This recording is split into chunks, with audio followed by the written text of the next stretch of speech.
본문에서 서기관들과 바리새인들을 향한 예수님의 이 비판이죠. 그죠? 비판은 다만 저들의 잘못된 신앙뿐만 아니라 저들로 말미암아 발생하게 된 이스라엘 전체의 신앙관, 잘못된 신앙관이죠. 그죠? 그들로 말미암아 이제 발생하게 된 거죠. 잘못된 신앙관, 즉 천국에 들어가는 문제. 이게 본질적인 문제죠. 신앙에 있어서. 직접적으로 얘기하면 이제 기독교 신앙의 본질에 대한 바른 이해를 가지게 하기 위한 비판이라는 것을 우리가 잊으시면 안 됩니다. 그냥 저들을 비판을 위한 비판을 하시는 것이 아니고 그들이 가지고 있는 기독교 신앙에 대한 본질적인 문제가 어떻게 잘못되었는가를 설명하기 위해서 예수님께서 그들을 비판하시는 겁니다. 그냥 무조건 비판하는 게 아니에요. 아무 이유 없이 막 비판하시는 게 아닙니다. 그래서 오늘 본문에 나오는 예수님의 비판은 그 대상에 대해서도 서기관들과 바리새인들에게만은 속한 것이 아닙니다. 이게 지금 예수님께서 서기관들과 바리새인이라고 꼭 집어가지고 말씀하시니까 그래 저들에게만 그런 거야 하고 우리는 다 괜찮아 이게 아니에요. 이거 이스라엘 전체에 하는 말이에요. 23장에 이제 1절에 보면 제자들과 거기 모인 모든 무리 전체를 대상으로 하는 비판인 것입니다. 이 제자들도 속하는 거예요. 여기에 결국 이 비판은 예수께서 제자들과 무리에게 교훈하시고 가르칠 것이 있었던 것이죠. 저들의 그러한 모습들을 통해서 예수님께서 교훈하시고 싶었던 것이 있었던 겁니다. 그래서 나오게 된 비판인 것이죠. 항상 비판은 좋은 거예요. 그죠? 건전한 비판은 좋은 겁니다. 비난이 안 좋은 거예요. 비난은 이유가 없거든요. 근거가 없어요. 하지만 비판은 더 잘 되자고 하는 거기 때문에 늘 사회나 공동체 안에 비판하는 것에 대해서 이상한 눈으로 쳐다보시면 안 됩니다. 우리가 공동의회를 하는데 예를 들어서 교회가 누군가가 손을 들고 그거 좀 아닌 것 같습니다 라고 얘기하는 거에 대해서 레이저로 쏠 필요가 없어요. 눈으로 그 사람 저 사람 또 왜 저래? 이럴 필요가 없어요. 왜냐하면 다 그런 권리를 가지고 있는 거예요. 그리고 그러한 건전한 비판들은 다 교회가 받아들여야 되는, 공동체가 다 받아들여야 되는 겁니다. 사회도 마찬가지겠죠. 그렇죠? 누구나 다 다른 생각을 가지고 있어요. 거기에 대해서 이제 설득하고 설명할 의무가 이제 당회에 있는 거죠. 그런 걸 비판하시면 안 됩니다. 목사님들 그런 거 질문하면 한숨 쉬고 이러는데 사회 보시다가 그렇게 하시면 안 돼요. 공정하게 하셔야 됩니다. 그 내용이 당시 유대 종교 지도자인 서기관들과 바리새인들이 천국 문을 막아서서 자신들도 안 들어갈 뿐 아니라 못 들어가는 거죠. 자신들도 안 들어가고 못 들어갈 뿐만 아니라 그 입구를 걔네들이 막아서 가지고 다른 사람들조차도 못 들어가게 하고 있다. 이게 예수님의 이제 비판이신 거죠. 그렇죠?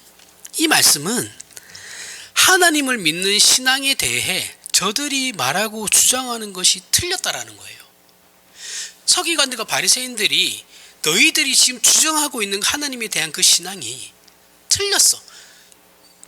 다르다가 아니에요. 틀렸다라는 거예요. 거기서 우리가 생각해 보아야 하는 것은 저들의 신앙이 도대체 어떻게 했길래 잘못되었나라는 문제라는 것이죠. 마태복음 18장 3절에 보면 이르시되 진실로 너희에게 이르노니 너희가 돌이켜 어린아이들과 같이 아니하면 결단코 천국에 들어가지 못하리라 라고 말씀하시죠. 우리는 이걸 들어서 다 압니다. 성경에서 어린아이 같이 되라라는 말은 순진한 신앙을 가져라. 그게 아니라 그랬어요. 그렇죠? 뭐라 그랬습니까? 여러 번 설명했습니다. 인간의 무능함에 대해서 얘기하는 거라 그랬죠. 그렇죠?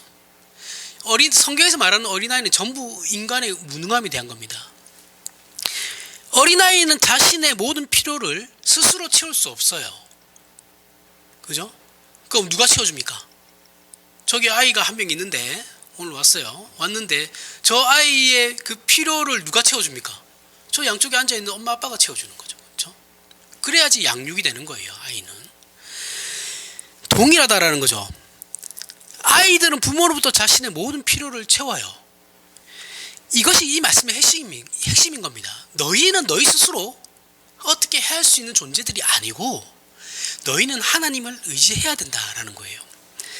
그러나 서기관들과 바리새인들은 하나님을 믿는 신앙의 핵심을 어떻게 생각하고 있냐면 인간이 만들어내는 종교심의 어떤 열심, 치성, 도덕성에서 찾고 있어요. 이것은 지금도 많은 사람들이 저지르고 있는 기독교 안에서의 그 오해들이죠. 신앙에 대한 오해, 잘못된 겁니다. 이건 불신자들도 마찬가지죠. 그래서 뭐라고 합니까? 우리 이 주제에 대해서 여러 번 얘기했습니다. 결국 모든 종교라는 게 그들이 우리에게 항상 하는 말이 그런 거잖아요. 우리가 전도하려고 하면 결국 모든 종교라는 게 착하게 살자는 거 아니냐. 응? 또는 저 사람은 예수 안 믿어도 저렇게 착한데 예수 안 믿어도 천국 가는 거 아니겠냐. 이순신 장군 세종대왕 이 구원 받았냐 안 받았냐 새삼스럽게 이 문제가 다시 대두되고 있어요. 요즘에. 그건 우리는 모릅니다. 우리가 몰라요. 왜 우리가 그 과거의 그 사람들까지 구원에 대해서 우리가 왜 왈가불가합니까? 그 사람이 예수를 믿었으면 가는 것이고 안 믿었으면 못 가는 거예요. 그걸 뭘 왈가불가하고 있어요. 물론 하나님이 작정하신 분이 예정하신 사람이면 가겠죠. 예정이 무조건 우선입니다. 최우선이에요. 하나님이 선택하신 백성들이면 다 가는 겁니다. 우리는 이 말이 틀렸다는 걸 알죠. 그죠? 착한 사람이 천국 간다 이게 아니다라는 거 우린 다 알아요. 우린 다 아는데 그 천국 즉 하나님의 나라에 들어가는 방법은 예수를 믿지 않고는 절대 불가능합니다. 이거는 다른 방법이 없어요. 그러나 세상 사람들은 그곳이 착하면 들어가는 곳인 줄로만 알아요. 그래서 자꾸 윤리 도덕을 들이대죠. 그죠? 그 기독교인들이 그러면 신자들이 윤리 도덕적이어야지 않아야 된다라 그 말을 하는 게 아니죠. 우리는 그걸 윤리 도덕을 상회해야 되는 거죠. 그죠? 훨씬 뛰어넘어야 돼요. 더 탁월해야 됩니다. 그렇지 못하니까 문제인 것이지. 이게 아니고 그저 그러면 착하게만 살자, 착한 사람만 되자라는 싸움으로만 이 신앙을 기독교 신앙을 오해하고 있다면 그건 잘못된 겁니다. 마태복음 19장 23절에서부터 24절에 예수께서 제자들에게 이르시되 내가 진실로 너희에게 이르노니 부자는 천국에 들어가기가 어려우니라. 다시 너희에게 말하노니 낙타가 바늘귀로 들어가는 것이 부자가 하나님의 나라에 들어가는 것보다 쉬우니라 하시니. 자, 이 말씀은 기독교 신앙이라는 것이 우리 안에 있는 것으로 만들어내는 것이 아님을 가르치는 것이죠. 그렇죠? 기독교 신앙이 내 안에서 내가 스스로 만들어내는 것이 아니에요. 외부로부터 들어오는 것이죠. 그렇죠? 기독교 신앙은 전부 외부로부터 들어오는 겁니다. 인간이 만들어내는 것은 윤리 도덕이죠. 그리고 법입니다. 법은 최소한의 도덕이죠. 그렇죠? 법보다 상회하는 게 뭐예요? 도덕이에요. 그렇죠? 그럼 도덕보다 상회해야 되는 것이 뭐예요? 우리 신자들입니다. 신자. 이런 것들은 전부 인간이 살아가면서 윤리 도덕 법이라는 건 인간이 살아가면서 개인의 어떤 양심에 근거한 것이든 또는 국가나 사회라는 집단의 질서를 위한 것이든 간에 살아가기 위한 목적 하에서 인간이 만들어낼 수 있는 가장 가치 있는 것이긴 하죠. 그러나 이런 것으로는 절대 천국, 하나님의 나라에 들어갈 수는 없습니다. 인간 사회에서만 통하는 거예요. 천국에 들어가는 것은 이런 것으로 말미암는 것이 아니기 때문에 그런 것이죠. 그죠? 요한복음 15장 5절에서부터 10절. 요한복음 15장 5절에서부터 10절. 나는 포도나무요 너희는 가지라. 그가 내 안에 내가 그 안에 거하면 사람이 열매를 많이 맺나니 나를 떠나서는 너희가 아무것도 할 수 없음이라. 사람이 내 안에 거하지 아니하면 가지처럼 밖에 버려져 마르나니 사람들이 그것을 모아다가 불에 던져 사르느니라. 너희가 내 안에 거하고 내 말이 너희 안에 거하면 무엇이든지 원하는 대로 구하라. 그리하면 이루리라. 너희가 열매를 많이 맺으면 내 아버지께서 영광을 받으실 것이요 너희는 내 제자가 되리라. 아버지께서 나를 사랑하신 것 같이 나도 너희를 사랑하였으니 나의 사랑 안에 거하라. 내가 아버지의 계명을 지켜 그의 사랑 안에 거하는 것 같이 너희도 내 계명을 지키면 내 사랑 안에 거하리라. 자주 인용하는 말씀이고 자주 우리가 들어온 비유입니다. 우리의 죄성은 늘 이 비유를 거스르기 때문에 마태복음을 어쨌든 간에 강의하는 동안은 이 비유를 계속해서 사용할 것이고 어쩔 수 없이 여러분들도 들어야 되는 겁니다. 자, 이 비유의 뜻은 너무나도 명확하죠. 그렇죠? 너무나도 명확합니다. 뭐 더 이상 설명이 필요 없는 말씀이기도 하죠. 포도라는 과실이 가지 끝에 열리지만 그것은 가지가 그 열매를 결실하게 하는 것이 아니죠. 그죠? 가지가 하는 것이 아니라 어떻게 합니까? 나무가 그 열매를 맺게 하는 것이죠. 그 가지의 열매를 맺게 하는 것입니다. 가지는 스스로 열매를 맺을 수 없어요. 가지는 본줄기에 붙어 있어야지만 영양분을 공급받고 그 나무가 만들어낸 과실을 가지 끝에 결실할 수 있게 되는 것이죠. 이것은 앞에서 본 어린아이 같이 되라 라는 말씀과 또 부자가 천국에 들어가는 것이 낙타가 바늘기에 들어가는 것보다 어렵다는 말씀과 동일한 뜻이에요. 부자는 뭡니까? 부자. 앞에서 부자 나왔죠. 그렇죠? 부자는 여기서 예수님께서 말씀하는 부자는 물질을 많이 가진 사람을 얘기하는 것이 아니죠. 그렇죠? 힘이나 권력이나 부자 뭐 그런 걸 돈을 많이 가진 걸 얘기하는 것이 아니고 스스로를 의지하는 자를 말하는 겁니다. 부자. 그럼 앞에 지금 포도나무와 가지, 그죠? 이것도 마찬가지죠, 그죠? 스스로를 해서는 너희가 구원받을 수 없다라는 것이고 하나님의 자녀가 될 수 없다라는 거고, 어린아이와 같이 되라는 것도 뭐예요? 스스로 해결할 수 없는 사람이 어린아이죠, 그죠? 그리고 부자도 마찬가지죠. 스스로를 의지하는 자는 천국에 들어가기가 낙타가 바늘기에 들어가는 것보다 불가능하다라는 거예요. 들어가는 것보다 어렵다고 하니까. 스스로 의지하는 자는, 이건 다 스스로를 의지하는 자를 말하는 겁니다.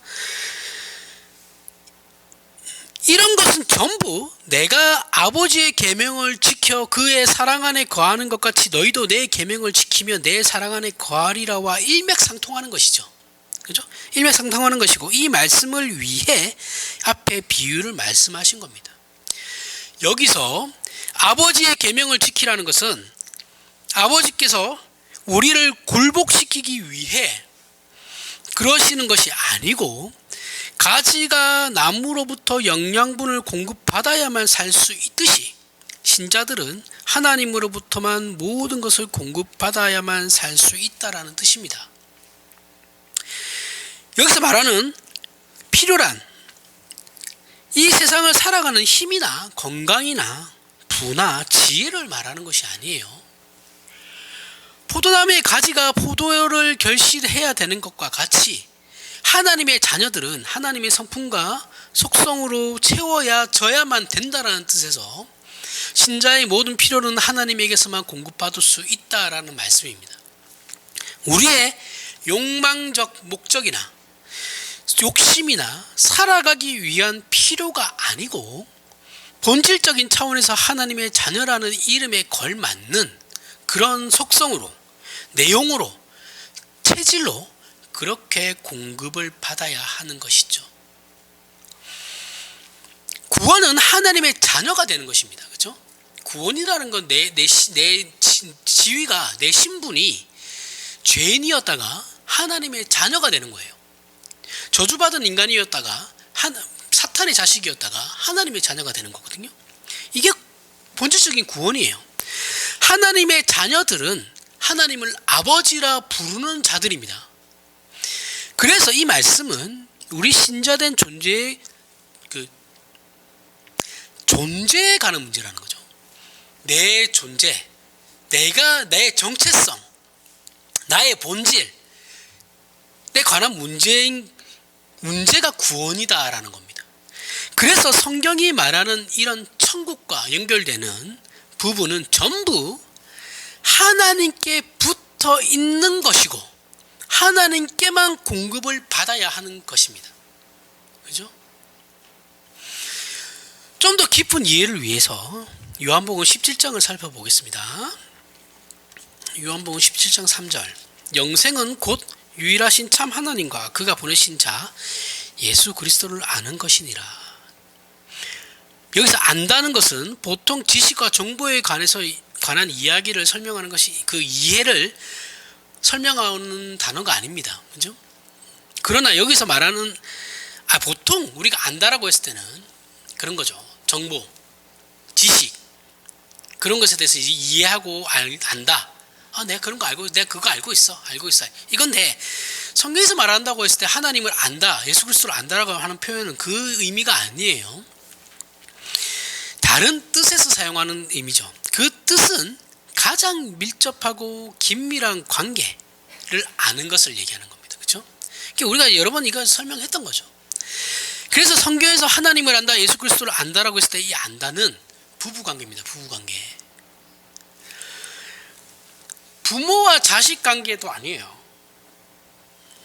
부부관계예요.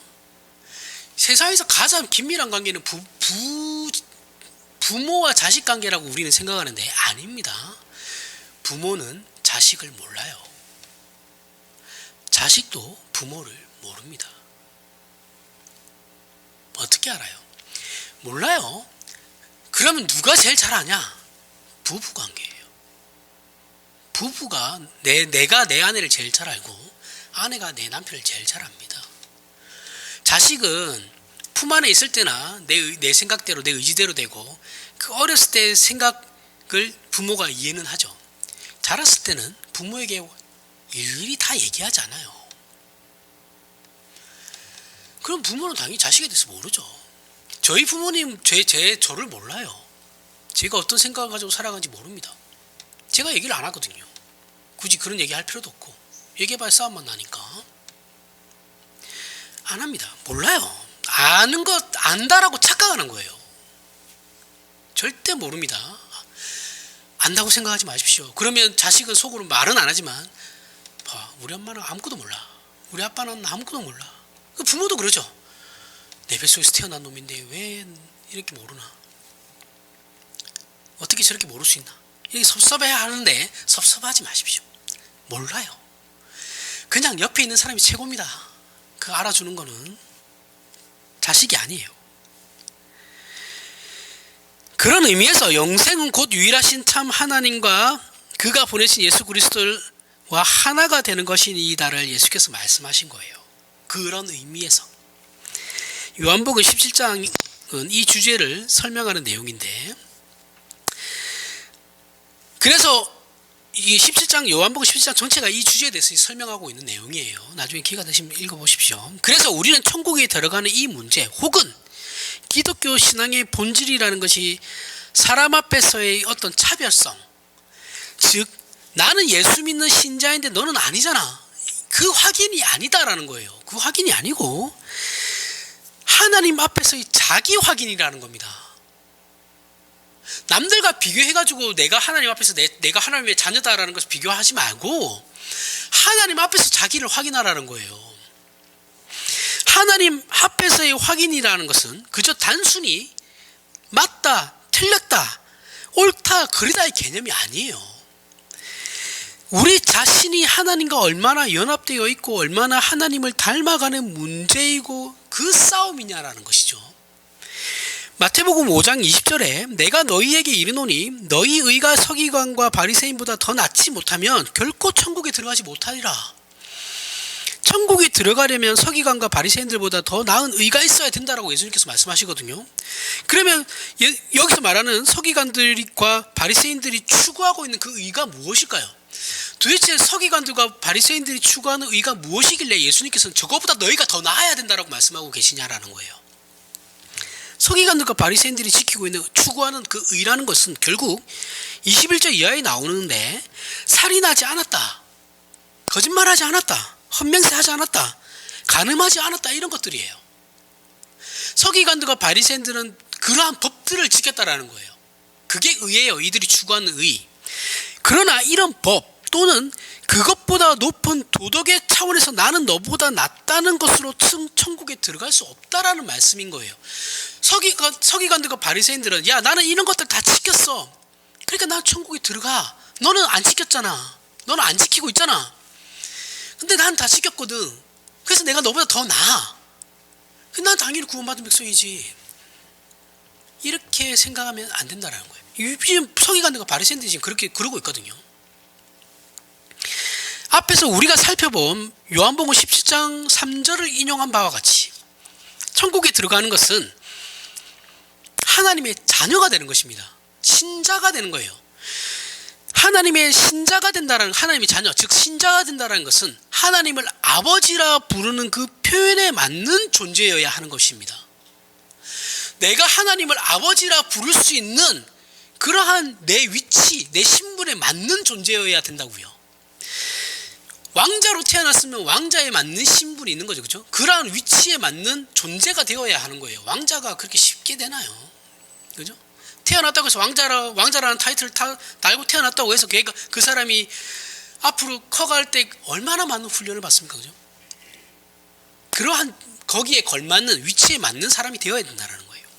그러니 당연히 하나님의 속성과 성품과 존재의 내용에 있어서 하나님을 닮아야 하는 것이다라는 말씀입니다. 이것은 선택의 문제가 아니에요. 해도 되고 안 해도 된다는 것이 아닙니다. 해야만 하는 거예요. 의무예요, 의무. 그리고 포기해서도 안 돼요. 왜요? 책임이니까. 그죠? 의무와 책임을 우리 이 문제를 선택의 문제라 생각하시면 안 되고 의무와 책임으로서 받아들여야 되는 거예요. 마태복음 5장 43절부터 44절에 또 내 이웃을 사랑하고 내 원수를 미워하라 하였다라는 것은 너희가 들었으나 나는 너희에게 이르노니 너희 원수를 사랑하며 너희를 박해하는 자를 위하여 기도하라. 원수를 사랑하며 너희를 박해하는 자를 위하여 기도하라. 이 말씀은 기독교 신앙을 대표하는 표현이죠. 그렇죠? 그래서 사람들이 기독교를 사랑의 종교라고 합니다. 그 이유는 이것이 인류가 추구하는 가장 고급한 것이기 때문에 그런 거예요. 그죠? 이거 이상은 없어요. 맞는 말입니다. 맞는 말이에요. 틀리지 않았어요. 맞아요. 그런데 이 고급함은 무엇에 근거하고 있냐라는 거예요. 그 사랑이라는 것을 우리가 어디에 근거하고 있냐라는 거죠. 하나님 아버지께 근거하고 있다라는 거죠. 그렇죠? 우리의 초점은 여기로 가야 되는 거예요. 예수 안 믿는 사람들 중에 훌륭한 사람들이 있죠. 왜 없겠습니까? 그렇죠? 훌륭한 사람들 많습니다. 그 사람들의 한계는 뭐예요? 사랑을 하자라는 건 맞아요. 근데 그 근거가 자기 자신이죠. 그렇죠? 이거는 부자입니다. 부자고 포도나무 줄기에 그 나무에 붙어 있는 가지가 아니죠. 떨어져 있는 가지인 것이죠. 그리고 어린아이도 아니죠. 여기서 우리는 어떻게 해야 한다고요? 초점을 우리가 아닌 하나님께로, 하나님으로부터 오는 것으로 사랑을 해야 된다는 겁니다. 하나님이 우리의 근거가 되신다라는 거예요. 마태복음 5장 45절 상반절에 보면 이같이 한즉 하늘에 계신 너희 아버지의 아들이 되리니, 이같이 한즉 하나님 아버지의 아들이 된다라는 것은 하늘에 계신 아버지께서 이런 분이시다라는 것이죠. 이런 분이시고 우리에게 그분을 닮으라고 말씀하시는 겁니다. 옳고 그름을 뛰어넘는 아량과 용서의 차원은 하나님만 가지고 계시고 우리가 하나님을 아버지라 부르고 그분의 자녀가 된 이상 그것을 본받아야 된다는 겁니다. 이게 우리가 해야 하는 신앙이에요. 많은 일을 하라는 게 아니에요. 전도해라, 헌금해라, 종교활동 열심히 해라. 안 해도 됩니다. 하지 마세요. 안 해도 돼요. 주일 예배만 잘 드리면 됩니다. 그게 우선이 아니에요. 주일 예배 열심히 참석하시고 말씀을 바르게 하는 게 더 중요합니다. 그 다음에 그런 거 하셔도 돼요. 그건 나중에 하셔도 되는 겁니다. 지금 그런 게 중요하지 않아요. 한국교회는 내부를 뜯어 고쳐야 되는 거지 외적인 것을 향해서 나가는 그런 거 지금 전부 다 스톱해도 돼요. 오늘 스톱해도 됩니다. 안 해도 돼요.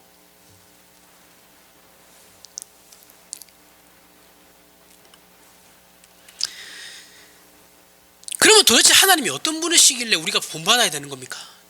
닮아야 됩니까? 마태복음 5장 45절 하반절부터 47절에 이는 하나님이 그 해를 악인과 선인에게 비추시며 비를 어려운 자와 불의한 자에게 내려주심이라. 너희가 너희를 사랑하는 자를 사랑하면 무슨 상이 있으리요? 세리도 이같이 아니하느냐? 또 너희가 너희 형제에게만 무난하면 남보다 더 하는 것이 무엇이냐? 이방인들도 이같이 하느냐? 자, 여기서 이방인이란 하나님을 모르는 자, 하나님이 없는 자들을 말하는 것이죠. 우리 신자들처럼 닮아야 하는 대상이 없는 사람들입니다. 그죠? 이방인들은 하나님을 닮을 이유가 없죠. 하나님을 모르니까. 그죠? 그 자들을 얘기하는 겁니다. 저들이 닮는 것은 기껏해야 육신의 아버지예요. 그게 세상의 가치죠. 하지만 신자는 달라요. 너희가 너희 형제에게만 무난하면 남보다 더하는 것이 무엇이냐? 이것이 다른 겁니다. 그죠? 서기관들과 바리새인들보다 더 나은 의가 여기에 있는 거예요. 너희가 너희 형제에게만 무난하면 남보다 더하는 것이 무엇이냐? 이게 서기관들과 바리새인들은 자신의 형제들, 민족에게만 지금 무난을 하죠. 그렇죠? 근데 예수님께서 말씀하시는 건 너희가 그렇게 하는 게 도대체 무슨 의미가 있냐? 이방인들에게도 똑같이 행해라. 이게 더 나은 일이라는 것이죠. 그래서 마태복음 5장 48절에 그러므로 하늘에 계신 너희 아버지의 온전하신 같이 너희도 온전하라. 여기가 바로 천국에 들어가는 기독교 신앙의 본질이 설명되고 있는 부분이죠. 우리가 하나님과 연합해야 되고 하나님을 닮아야 된다는 것은 하나님의 거룩함을 말하는 것입니다. 거룩하다라는 뜻은 윤리 도덕적 표현이 아니에요. 물론 거룩하면 이 요소가 분명히 포함됩니다. 포함이 되지만 본질적으로 하나님께만 있는 그 속성을 말하는 것이에요. 하나님은 공유적 속성이 있고 비공유적 속성이 있거든요. 공유적 속성이라는 것은 인간과 하나님이 동시에 가질 수 있는 것을 얘기하는 거고, 비공유적 속성이라는 건 하나님만이 가지시는 거예요. 그래서 얘기하는 건, 이건 신학적인 얘기인데, 여기서 얘기하는 건 공유적 속성을 가져라는 거죠. 사랑하고 오래 참고 인자하고 거룩하고. 이것은 타락한 죄인인 사람에게는 없는 것입니다. 그죠? 하나님께서 가지고 있는 그 공유적 속성을 우리가 신자들이 우리가 그것을 우리 안에 채우려고 노력하는 건 신자들만이 가능한 겁니다. 사람의 용서라는 것도, 여러분, 사람들이 용서해 줄게라고 하는 것도 따지고 보면 우월감이에요. 나 저 사람 용서했어. 따라서 사람이 추구하는 고급함이라는 것은 결국은 자랑일 수밖에 없습니다. 용서하는 것도 그래서 사람으로부터 주변으로부터 칭송을 받죠. 그래서 결국은 자랑으로 가요. 진심으로 상대방을 위하여 그런 마음을 가지는 사람은 세상에 존재하지 않습니다. 그런 사람은 없어요. 이 마음은 오직 하나님께만 있고, 우리 신자들은 지금 저와 여러분은 그곳으로 부름을 받고 있는 겁니다. 여기 열애는 없어요. 결국 신자들이 가져야 하는 신앙의 싸움이라는 것은 세상 사람들과 비교해서 나는 맞고 나는 옳고 너희는 틀렸고 잘못됐어, 또는 신자들끼리 교회 안에서 또는 그냥 기독교 안에서 넓게는 너보다는 내가 낫다. 나는 이것도 하고 저것도 하는데 넌 안 하잖아. 저번에도 얘기했지만 너 기도해? 나 하루에 기도 4시간 하고 4시간 이상 해. 내가 더 맞는 거 아니냐? 내가 너보다 성경 더 많이 봐. 그럼 내가 맞는 거 아니냐? 이 싸움 하라는 것이 아니고, 하늘아버지의 온전하신 내용을 추적하고 닮아가는 목표와 진정과 노력의 싸움이어야 한다는 겁니다. 이 싸움을 하라고요. 제발 누가 더 뭘 많이 했는데 이거 하지 말고, 누가 더 하나님을 닮아가려고 애쓰고 노력하고 있냐, 이 싸움을 하라고요. 이게 핵심이에요. 그래서 하나님을 닮고 하나님 앞에 서 있는 존재로서의 자기 확인, 이 자기 확인이 이어야 하는 것이지, 그렇지 않은 자, 그렇지 않은 사람, 또는 못난 자와의 못난 자를 비교 대상으로 삼아가지고 내가 저보다는 낫습니다, 내가 너보다는 낫지,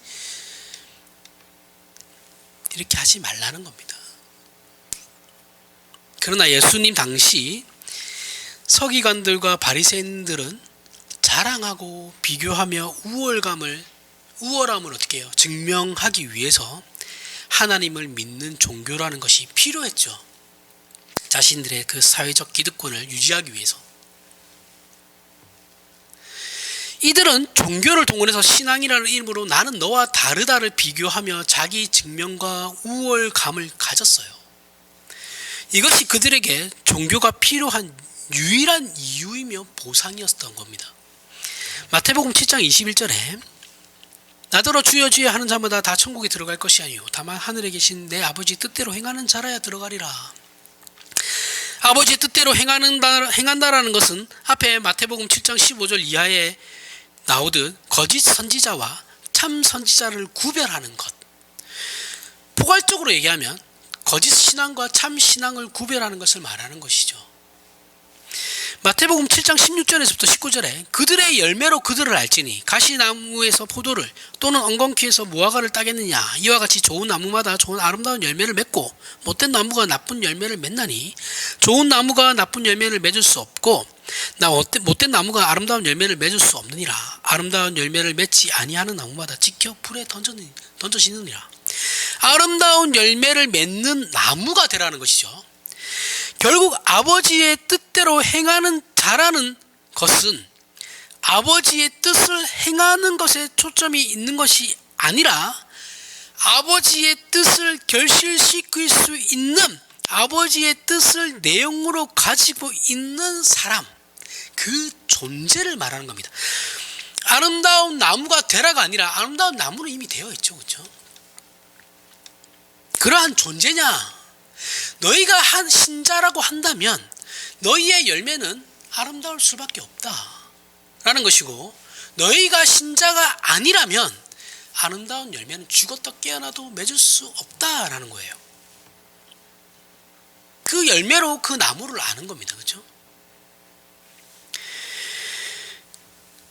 아름다운 열매를 맺는다라는 것은 아름다운 열매를 결실할 수 있는 아름다운 나무가 되라는 말씀이지, 나무는 상관없고 그냥 아름다운 열매만 맺으면 된다, 아니에요.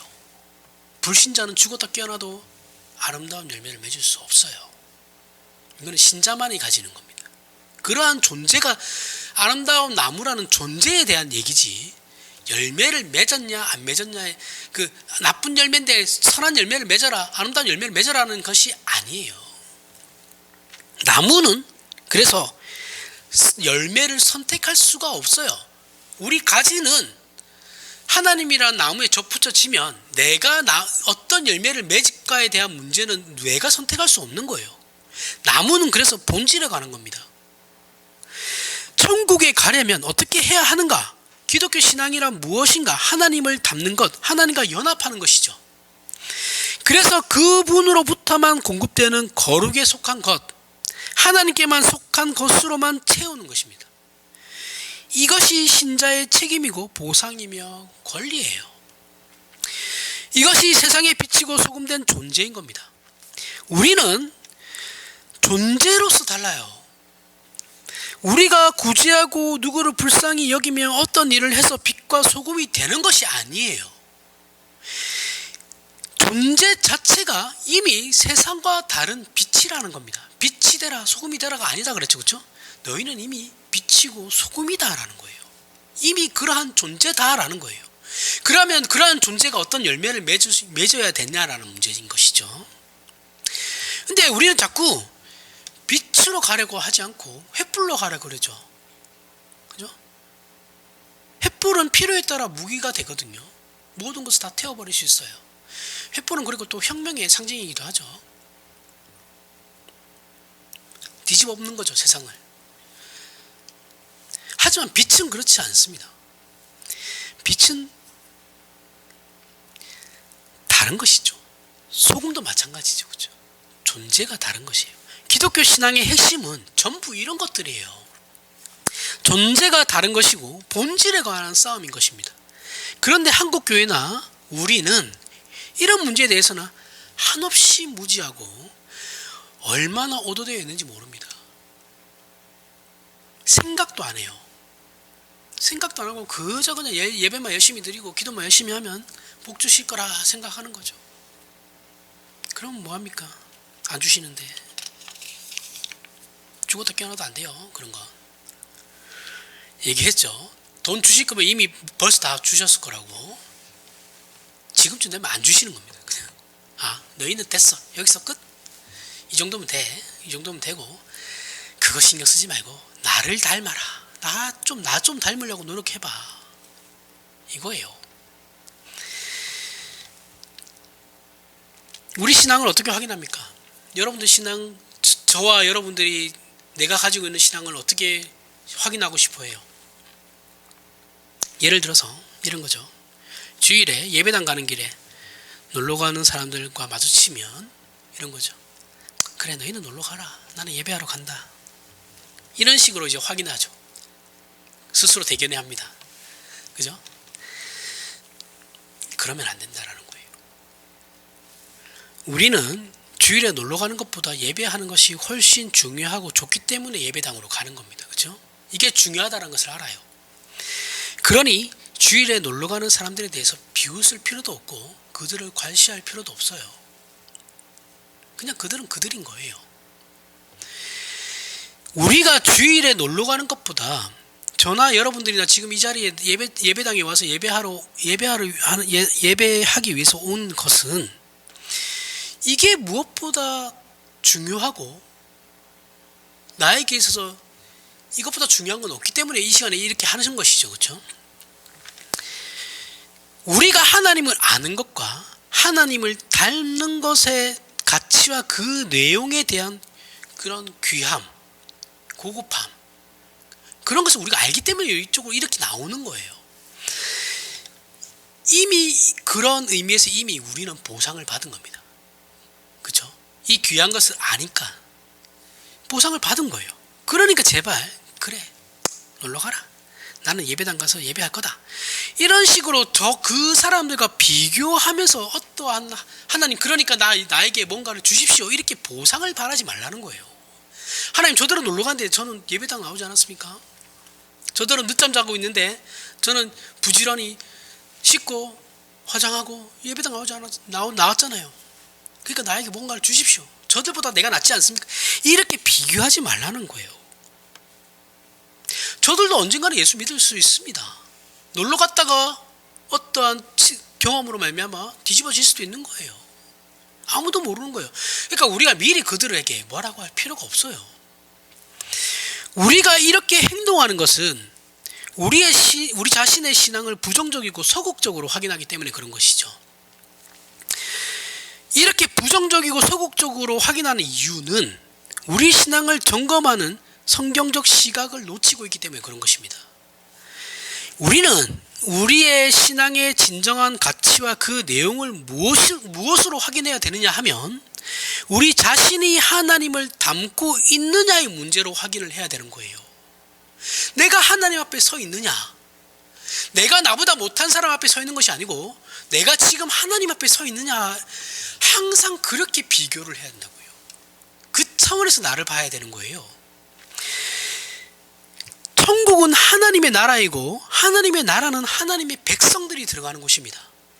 하나님의 백성이 아니면 절대 못 들어가요.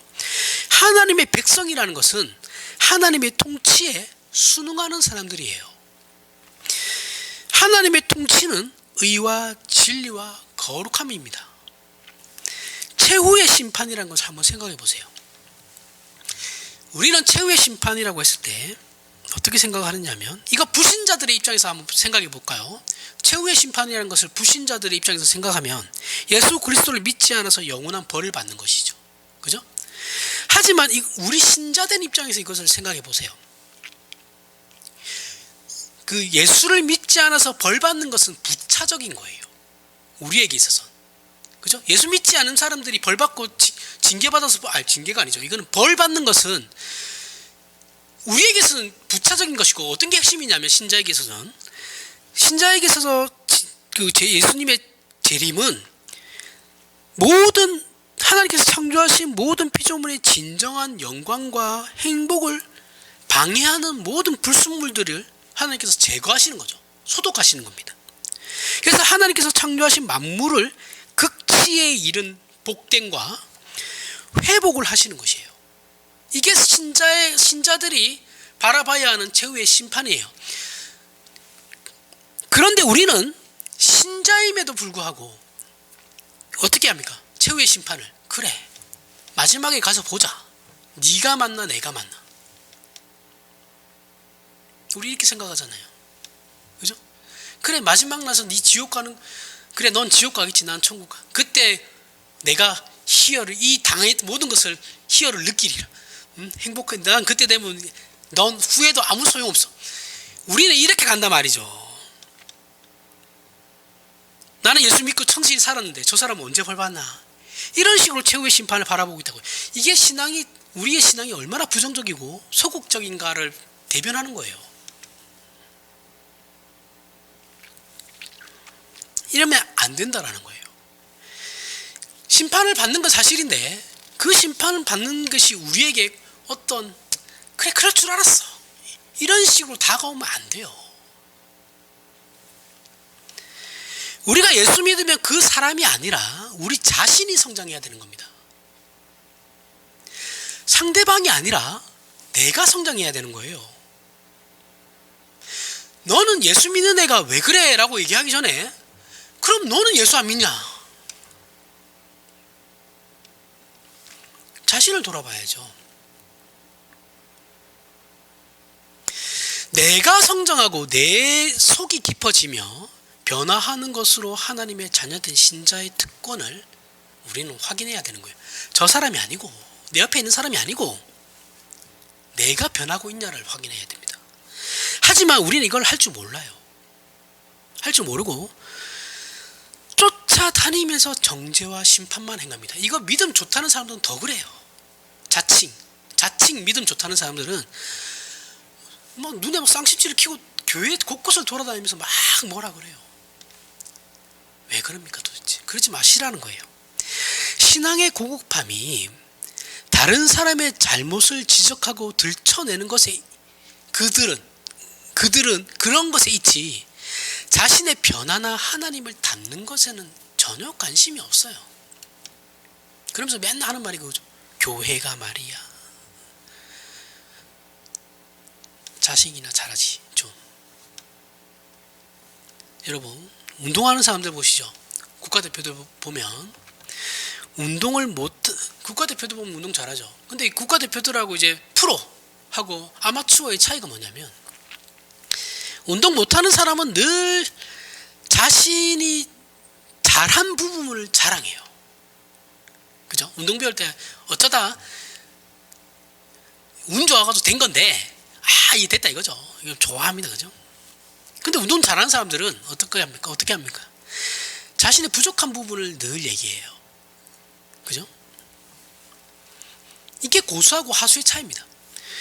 공부도 마찬가지죠. 공부 못하는 사람은 늘 시험 잘 봤다 그래요. 너 시험 잘 봤냐? 이러면 아유 잘 봤지. 시험 잘 봤지. 공부 잘하는 사람은 어떻게 합니까? 늘 시험 망쳤다 그래요. 결과는 늘 시험 망쳤다는 사람들이 더 잘 봐요. 무엇 때문에 그렇습니까? 무엇 때문에? 기준이 다르기 때문에 그런 것이죠. 망쳤다는 사람은 준비를 많이 했지만 준비한 것만큼 못했다라는 의미인 것이고, 거기서 나오는 불만인 것이고, 잘 봤다는 사람은 준비를 안 했는데 아는 문제가 한두 개 나왔다라는 거예요. 빵점 맞을 거 10점 20점 맞았다라는 거죠. 그게 좋은 겁니다. 마냥 행복하죠, 그 사람들은. 그죠? 세상 즐겁습니다. 그냥 마냥 행복해요. 근데 그것도 은사인 것 같아요. 저같이 공부 안 하고 성적 안 좋은 거 가지고 슬퍼하는 사람, 이런 사람들은, 이게 저 같은 사람이 골치 아픈 사람들이죠. 공부는 안 하면서 성적 걱정 맨날 하고. 늘 행복한 애들이 있거든요. 반에서 보면. 그죠? 공부 안 해도 행복해요. 그냥 빵점 맞아도 행복하고. 그것도 참 은사입니다. 고수는 늘 잘하다가 어쩌다 잘못한 실수로 가슴 아파하고 좌절하죠. 하수는 무수히 범한 실수와 잘못을 잊어버리고 어쩌다 잘한 일을 몇 년 동안 우려먹어요. 그죠? 우리의 신앙은 어떻습니까? 고수입니까? 하수입니까?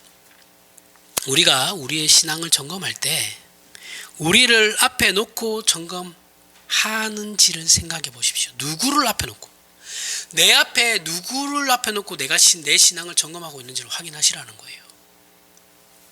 내 아내입니까? 내 남편입니까? 내 자식입니까? 내 부모입니까? 아니면 교회의 어떤 다른 상사자입니까? 그러지 말라는 거예요. 우리는 우리 자신을 하나님 앞에 놓아야 됩니다. 하나님 앞에 놓고 우리의 신앙을 점검해야 되는 거예요. 하지만 우리는 그렇게 하지 않습니다. 그렇죠? 늘 만만한 사람과 비교해요. 늘 만만한 사람하고 비교하면서 뭐 그럴 수도 있지. 누구는 나보다 더한 일도 했는데. 이렇게 자위하죠. 여러분, 세상 정치는 차악을 선택하는 게 맞아요. 최악보다는 차악이 낫거든요. 근데 신앙은 그렇게 하면 안 돼요. 신앙은 언제나 최선과 나를 비교하는 겁니다. 그거는 세상에서나 통하는 거고, 신앙은 그렇게 하시면 안 돼요. 절대 그렇게 하시면 안 됩니다. 우리는 우리보다 잘난 사람을 목표로 두지 않죠. 이것은 우리가 세상의 영역에서만 그런 것이 아니라 신앙의 영역에서도 그러고 있다는 것을 알아야 합니다. 우리의 신앙은 우리 앞에 늘 하나님이 계시고 우리 자신이 하나님의 존전에 있다는 것을 늘 의식하며 하나님을 심판자로서가 아니라, 제발 심판자로서 여겨야 하는 건 이방인들이 그런 것이에요. 불신자들. 신자는 하나님의 심판자이기보다는 아버지로, 내가 닮아야 할 분으로 우리에게 필요한 모든 신앙의 내용을 공급해 주시는 유일한 원인자로서 이해하고 있는가의 싸움이 신앙의 싸움입니다. 이게 영적 전쟁이에요. 이것을 모르면 신앙의 실패를 하는 것이 아니라 우리로 인하여 세상 사람들이 예수 믿는 것을 우습게 알게 돼요. 지금 그렇잖아요. 지금 예수 믿는 게 얼마나 우습게 여겨집니까? 지금 사회를 보세요. 전도 안 됩니다. 절대 안 돼요. 개척해가지고 잘됐던 사람은 없어요. 기껏 잘한다 해봐야 다른 교회에서 옮겨오는 사람들이죠. 새로운 사람들이 오는 경우는 없습니다. 전도 안 돼요. 얼마나 우습게 여겨지면 그렇겠습니까?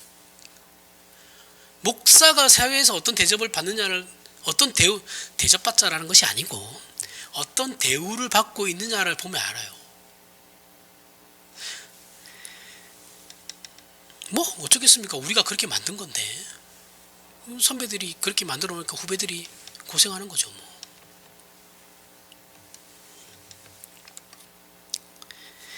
거기에는 하나님의 영광도 십자가의 필요성도 증거될 수 없어요. 우리가 우리의 신앙을 점검할 때 하나님 앞에 서면 우리는 하나님의 아버지 되심의 그 특권과 십자가의 은혜를 늘 확인하게 되고, 우리가 신자라 불리는 것이 얼마나 굉장한 것인지를 확인하게 됩니다. 그리고 우리의 매일매일을 허투루 보낼 수가 없는 책임 있는 신자로서의 의식과 신앙적인 집중을 당연히 가지게 되죠. 이 신앙의 싸움이 지금 우리에게 있고, 그래서 승리하여 하나님을 닮는다라는 것이 어떤 것인지를 다른 사람들이 얘기 듣지 마시고 직접 누리고 확인하셔서 자랑하는 저와 여러분이 되길 바랍니다. 기도하겠습니다. 하나님 아버지, 은혜를 감사합니다.